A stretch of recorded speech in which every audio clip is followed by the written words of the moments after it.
Welcome to Second Take, the show that focuses on the issues behind the news.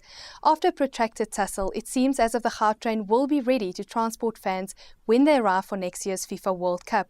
Irma Venter has been covering the Gautrain project for 10 years and is in the studio today to tell us more. Irma, welcome to Second Take. Thanks, Mariaan. We are all wondering, will the Gautrain be ready for the June kickoff? It appears that way. However, negotiations are still continuing. But before we get there, maybe we should go back to when the contract was signed for the Gautrain to be built. It's a 25.4 billion rand project. It was signed in 2000, or the project was initiated in 2000. The contract was signed later. And it's originally supposed to be finished in July 2010, after the World Cup. That was the original finishing date. It was never a World Cup project, so that was the original plan.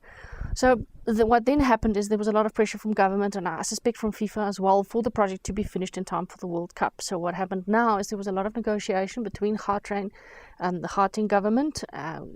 They're responsible for running the Gautrain project, and Bombela. They won the contract to build the Gautrain project and to also operate it for 15 years once the project is finished. Now, there's a lot of negotiation between them to finish the project in time for the World Cup, and then Bombela came back to the Gauteng government and said it will cost 1.2 billion rand extra for you to achieve this. Extra resources, extra people, that kind of thing.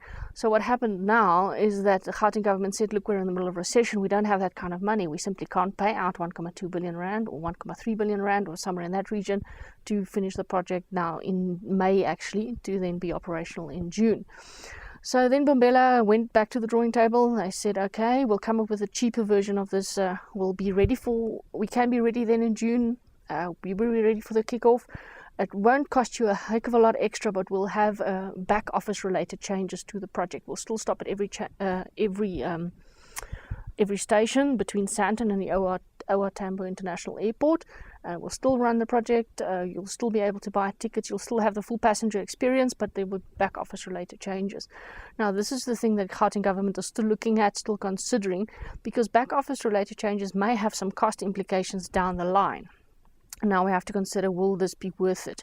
And we don't have an answer on that yet. Hopefully soon we'll have an answer, because as you can think, time is running out up till June next year.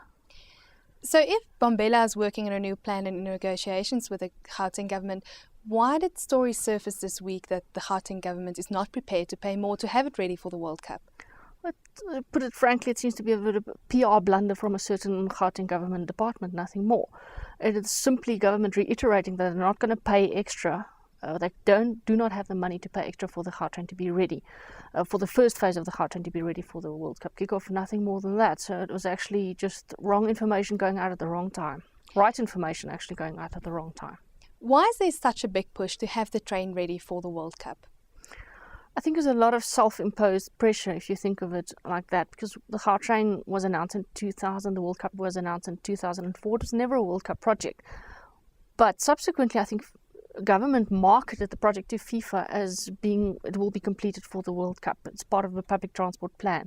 And then subsequently every Gauteng Premier would stand up at a podium and say it will be ready for the World Cup. It will be ready for the World Cup. It was only now the new Gauteng Premier, Nomvula Mokonyane, actually said, look, it probably won't be ready for the World Cup. It will be a bonus if it's ready for the World Cup.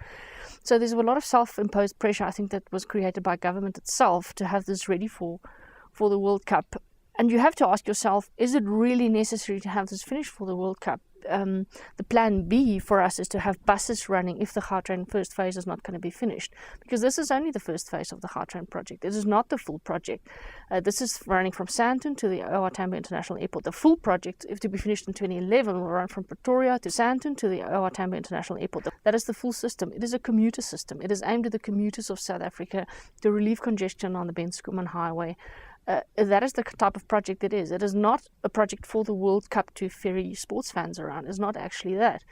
So it's better maybe to have a system that opens when it opens, to be fully operational, be fully functional, that people can actually use, and that is not, there's no rush necessarily to maybe finish it. And then again, you also have to ask, what will it necessarily benefit a lot of sports fans to be able to connect between Sandton and OR Tambo? It's only one cluster of hotels. It doesn't stop at any of the stadiums. It doesn't stop at the Rosebank hotels, the Joburg hotels. It can't go to Loftus in Pretoria. It can't stop at Centurion. So it's only one little link. It is a very small part of the transport plan for the World Cup. a very, very small part. Government has to come up with a whole lot of other public transport plans to make transport work for the World Cup. So again, it's a lot of self-imposed pressure, maybe not even pressure in relation to the size of the project or the relevancy of the project to the World Cup. Irma, thank you very much for your time. Pleasure.